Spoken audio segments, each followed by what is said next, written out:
Hi, good day and welcome to my video on proportionality. Today we'll be discussing and doing some questions on directly proportional and inversely proportional. Questions that come, it's a staple in the CXC maths exam. So let's get started. Let's read the first question. Given P is directly proportional to Q and P is 18, so given P is directly proportional to Q and P is 18 when Q is 5, find Q when P is 22. Alright, so I know a lot of students are going to read this question and they don't know where to start. So let's break it down. They said that P is directly proportional to what? To Q. Let's put that in a mathematical a statement. P is directly proportional to Q. This here is the symbol for proportional. P is directly proportional to Q. What does that mean? That means if you had a graph and I call here P and I call here Q. If we were to draw this on graph paper, our graph would end up being a straight line. That is what it basically boils down to. So a lot of students are just not comfortable with seeing the proportional sign. So all you really have to do, anytime you see a proportional sign, throw it away and replace it with two things: an equal sign and the letter K. K is what you call your constant. Now the nice thing about these questions, once you find the value of K, it remains the same for the entire question.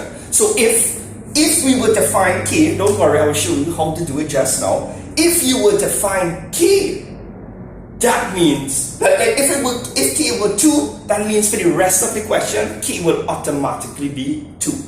But the question is, how do you find K? Well, the examiner gave us a little hint. They said P is 18 when Q is 5. So all we have to do is go to this equation, and they said P is 18. So let's replace the P with 18. And they also said at that same point in time, Q is 5.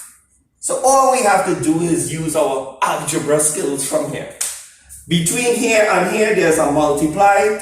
When you throw across a multiply, you get a divide. I know some people are not too familiar with throwing across. And instead, to get rid of the 5, some people will divide both sides by 5. Right? So, but I usually throw it over concept. So here's a multiply, we throw it across, and we get a divide.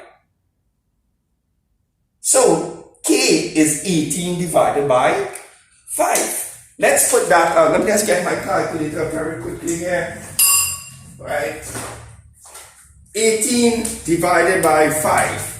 That gives me 18 divided by 5 is 3.6. So that means my value for K for the entire question will be 3.6. Okay. So let me erase this here. I need the space.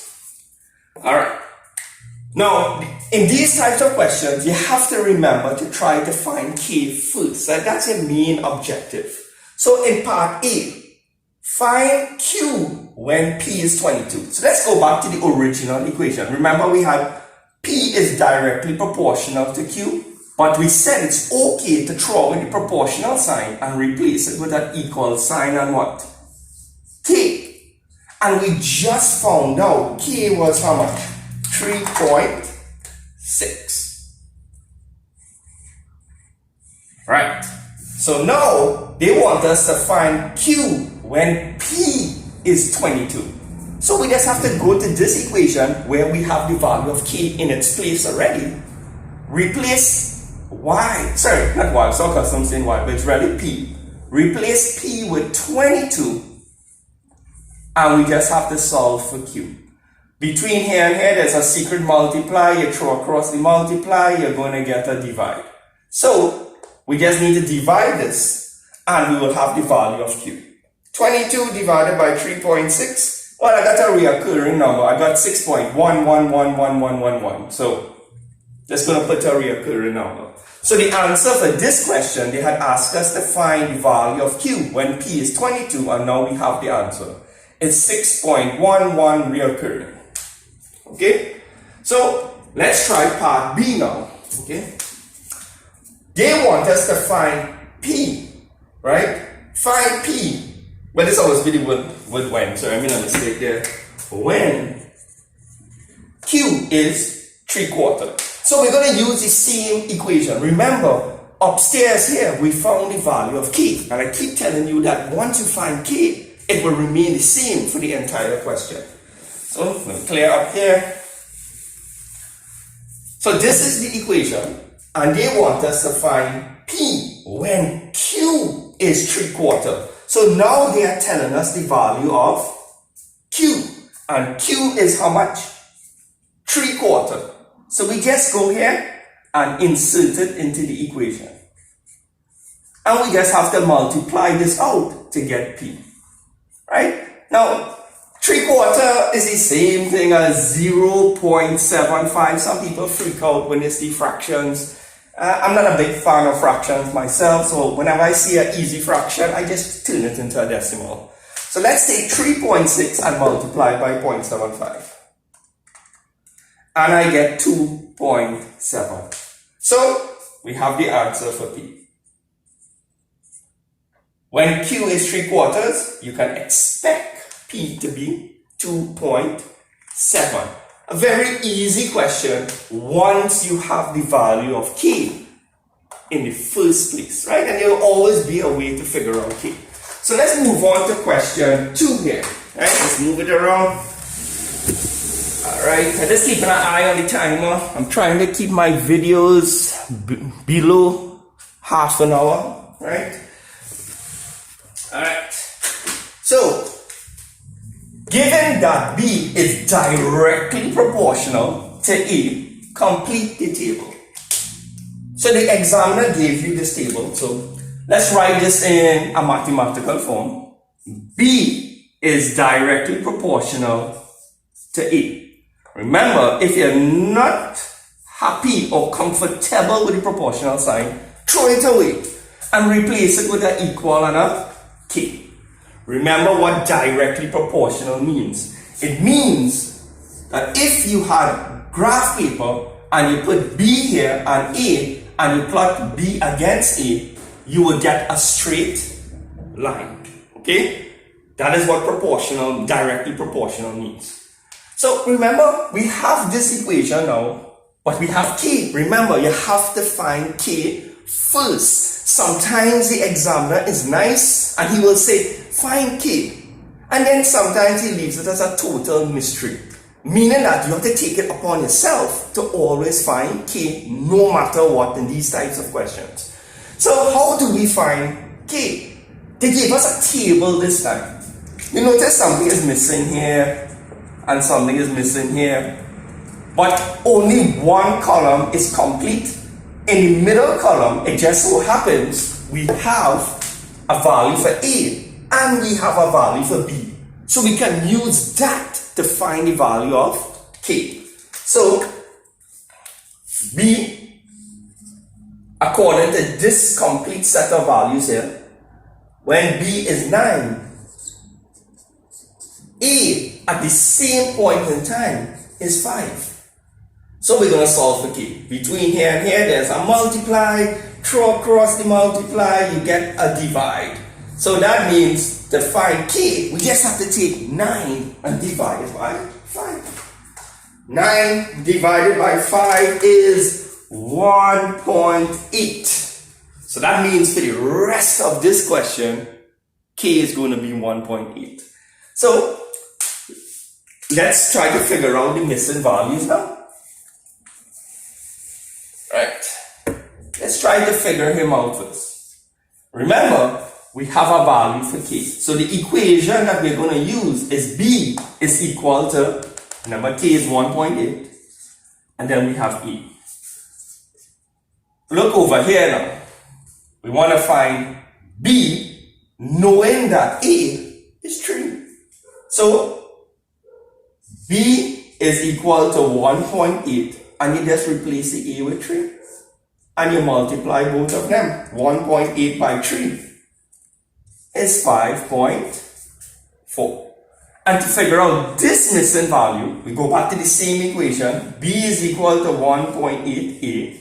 Over here now, they gave us the B value, and we have to find the A value. So B is 17, and we want to find A.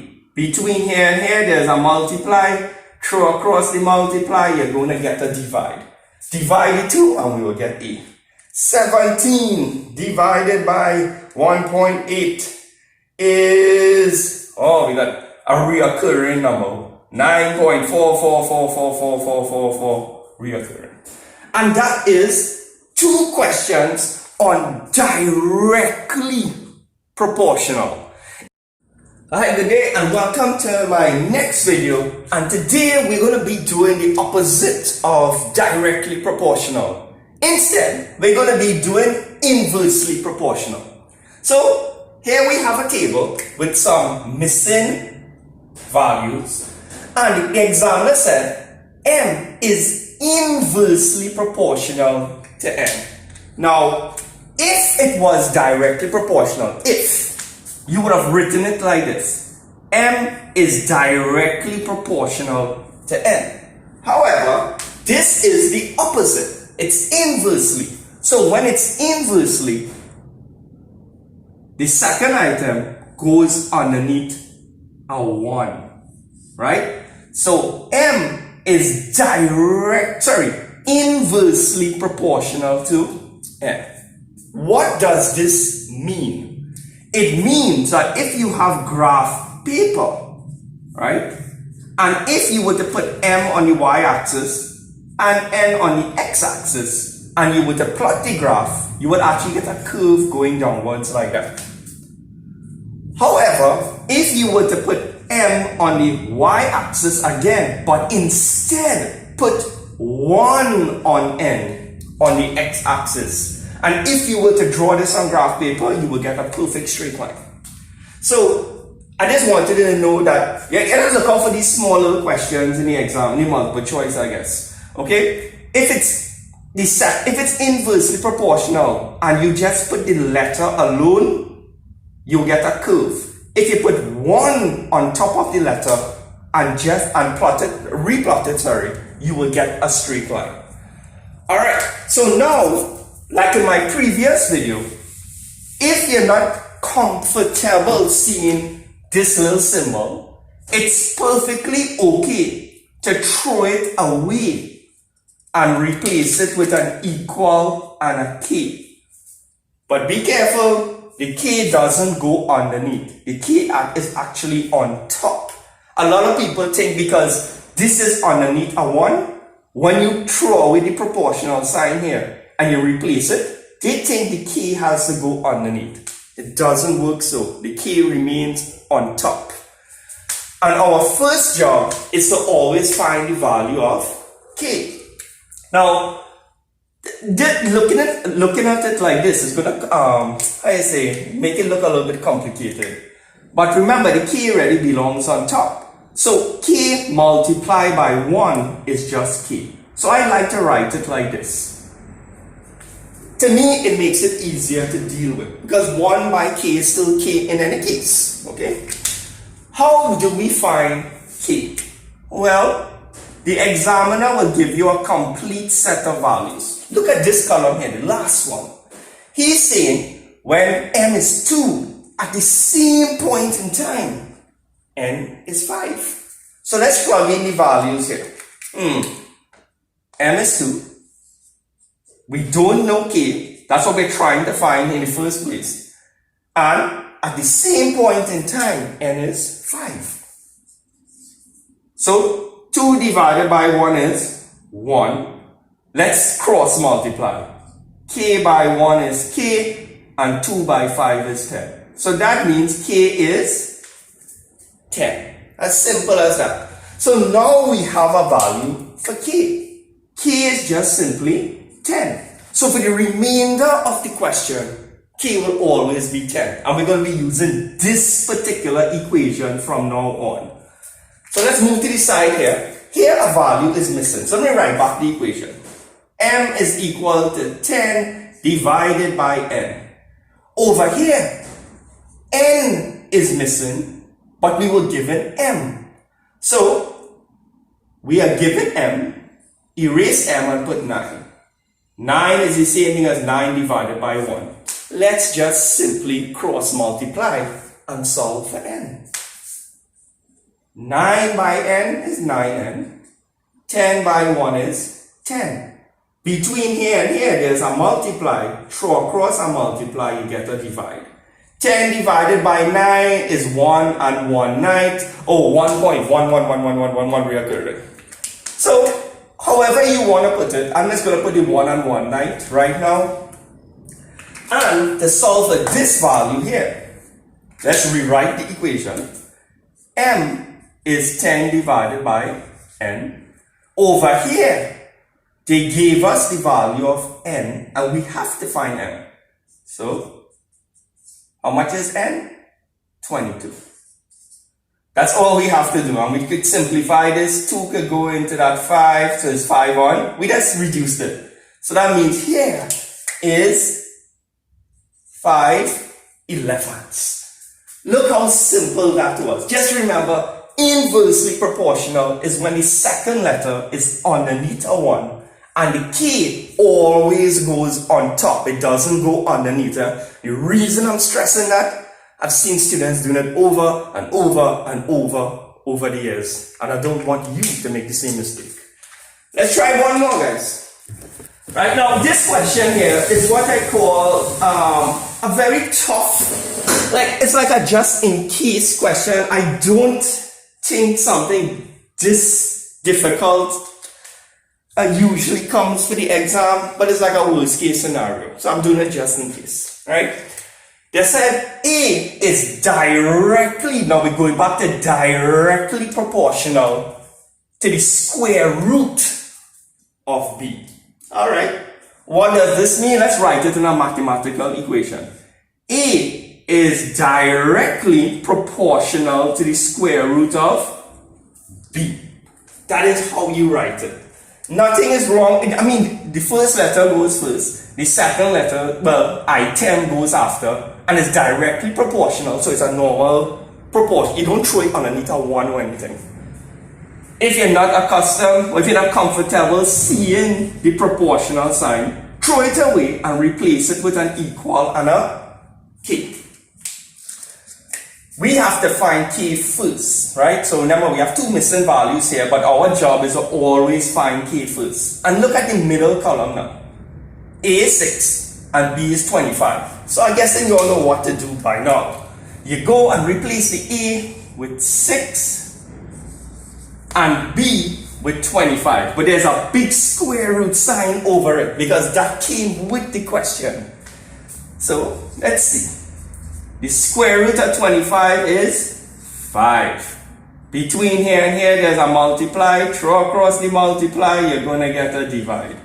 So that means K is 6 divided by 5, or 1.2. So that means for the entire question from this point on, K is going to be 1.2. So let me write back the equation. A is equal to 1.2, the square root of B. Let's find the first question mark here. Look over here, they gave you the value of B. So they're telling you B is how much? 16. All you need to do is replace B with 16, work this out, and you're going to get A. The square root of 16 is 4, and we still have to multiply this by 1.2. So let me get my calculator quickly. 1.2 by 4, 1.2 multiplied by 4 is 4.8. So over here, you get 4.8. Over here, we have another question mark. So let's write back the same equation. A is 1.2 by the square root of B. Over here, they gave us A instead. A is 20. And they want us to find B. So let's solve for B. Between here and here, there's a multiply. Throw across the multiply, you're going to get a divide. Let's take 20 and divide it by 1.2. 20 divided by 1.2 is 16.666666. So, I need a space here. So, 20 divided by 1.2 is 16.66 reoccurring. Okay? And let's double checking it. 20 divided by 1.2. Yes. Now remember, we want to solve for b. So that means we have to get rid of the square root sign. When we throw across a square root, we get the opposite and you will get a squared. So 16.66 squared on my calculator is 277.777 reoccurring. So that means the value here is 277.77 reoccurring. Alright guys, so I think I'm going to merge the two videos together with proportional and directly proportional and just make one video, right? So honestly, I believe it's not going to come harder. I think I covered every single type of question that could come with proportional and inversely proportional.